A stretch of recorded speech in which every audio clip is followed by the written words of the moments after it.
Ito ang tinutumbok natin.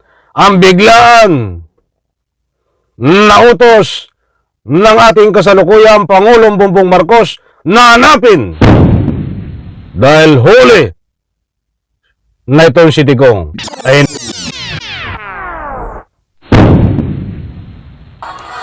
alright, welcome back to my YouTube channel. I'm Andes Vlog.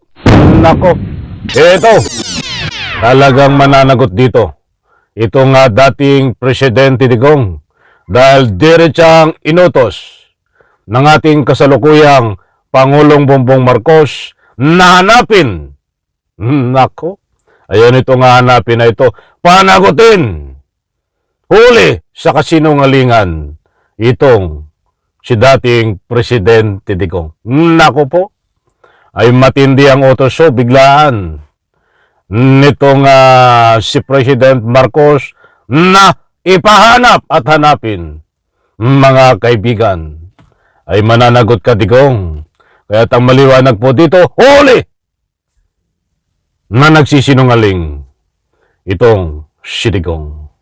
Mga kaibigan, ibabagi ko po sa inyo, huwag niyo pong kaligtaan, panoorin, pakinggan ang ibabagi ko po sa inyo dahil dito po natin matutuklasan ang katunayan na inutos ng ating kasalukuyang Pangulong Bongbong Marcos na hanapin at nang sa ganun ho, itong si Digong ay mapatunayan din na huli sa pagsisinungaling. Nako, ay napakainit pong usapin ang issue ng budget dahil ang gusto kong ipunto, strategy, taktika nitong si Digong ay baliktarin ang pangyayari.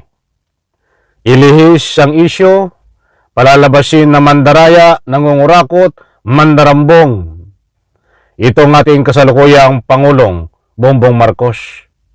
Instead na dapat ang questionin, sa halip na dapat questionin, ang usapin dito ay ang kanyang anak na nanumpa na bilang presidente na talaga na siya ang may mga resibo sa mga anomalya at pagnanakaw di umano ng pera ng taong bayan, ay gumagawa ito ng taktika, strategy para may pag-usapan. Kaya hindi na nakatiis ang ating kasalukuyang Pangulong Bongbong Marcos.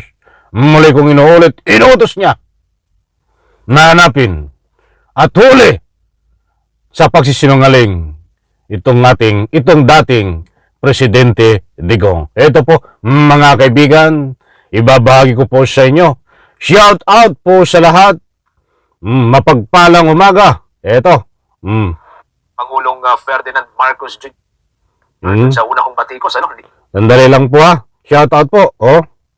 Medyo Tapos ang halalan sa Naging kasagutan ni Pangulong Ferdinand Marcos Jr. doon sa una kong batikos, ano? Ni dating Pangulong Rodrigo Roa Duterte. Maalala ko ninyong hindi gaanong nagsasalita si Pangulong Marcos at minsan-minsan lamang po sumasagot, ano? Pero ngayon, sabi ho niya, sinungaling daw si dating Pangulong Duterte kasunod ng kanyang batikos o kahapon. May update po dyan, mga development na nakuha si Bumbuana Rizzoberano. tahasang sinabi ngayon, ngayon ito mga kaibigan, alamin po natin ang update tungkol dito sa issue na pinapakalat ni Digong.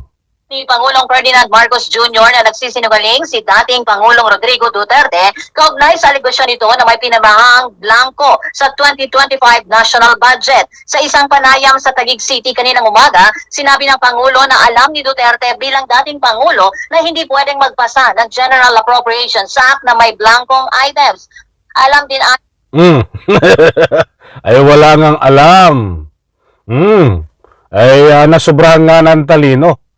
Kaya nakakaganito yan si Digong dahil desperado na ho. Gustong iluklok sa Malacanang ang kanyang anak sa pamamagitan ng mga illegal na paraan. Kaya kung ano-ano na lang ang pumapasok sa isip nito. Hindi ito ang una at huli na naglabas ito ng mga peke na dokumento. Dahil lumalabas ngayon na talagang peke ang mga dokumento na nilalabas nitong si Digong. Mga kaibigan, dito ho, sa bandang gitna ng ating tinatalakay, ay ibabahagi ko po sa inyo itong matinding utos ng ating kasalukuyang Pangulong Bongbong Marcos. Biglaan nahanapin na. Mga kaibigan, ano ito? Ito. Ni Duterte na hindi pa nangyayari sa ganitong insidente sa kasaysayan ng Pilipinas. Giit ng Pangulong Marcos, malinaw na nakasaad sa General Appropriations Act ang bawat programa at proyekto at kung magkano ang alokasyon sa mga ito. Gaya ng naunang sinabi ni Executive Secretary Lucas Bersamin na mayroon namang Hindi nga marunong makaintindi. Kaya kahit alam niya, ay gumagawa ho ng paraan ng mga taktika, strategy na anuman nakasinungalingan. Kaya deserve niya na sabihin ng ating Pangulong Bongbong Marcos na ito ay sinungaling. Nako! anyang kopya ng General Appropriations Act sa website ng Department of Budget and Management at pwedeng hanapin at tingnan doon ang sinasabi ng dating Pangulo at kanyang mga kaalyado na mala-blank check para malamang ito at hindi totoo. Pakinggan na. Nako, kita nyo, usapang hanapin. Hala Digong, hahanapin mo. O ito mga kaibigan, ito ang tinutumbok natin.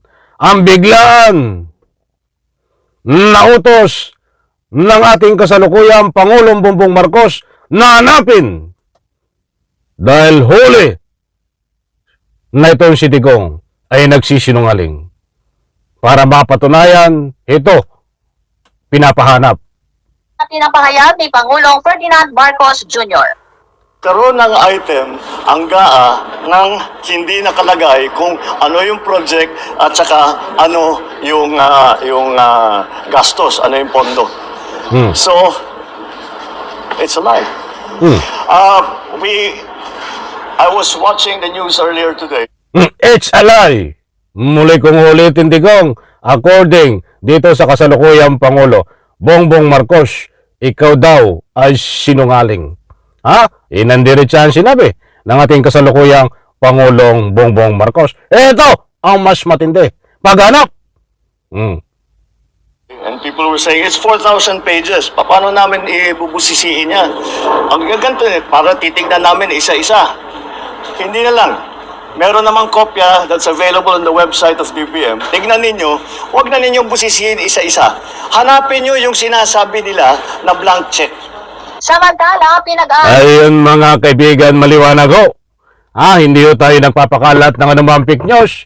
Maliwanag po diyan na diretsang inutos nitong ating kasalukuyang kagalang-galang Pangulong Bongbong Marcos na hanapin dahil hulis itong si Digong na nagsisinungaling ay inuutos ng ating Pangulong Bongbong Marcos diyan na sa website ang mga dokumento na nagpapatunay na hindi peke at walang blanco na katulad ng sinasabi nitong si Digong na pinapakalat na pawang mga peking dokumento, mga kaibigan. Disclaimer lang po, baka po hindi nyo lubos na unawaan, na misinterpret nyo, hindi po si Digong ang pinapahanap. Dokumento ang pinapahanap dito sa utos ng ating kasalukuyang Pangulong Bongbong Marcos para mapatunayan na talagang hindi peke at walang blanco katulad ng pinapakalat ni Digong na isang uri ng pandaraya ang binibintang dito ho sa ating Pangulo na wala namang ika nga po'y katotohanan, mga kaibigan. No, kawait, alam ko nakuha nyo ang gusto kong ipunto. Maraming salamat. Pagpalaim po tayo lahat. Isang like ko sa video na ito kung nagustuhan nyo po.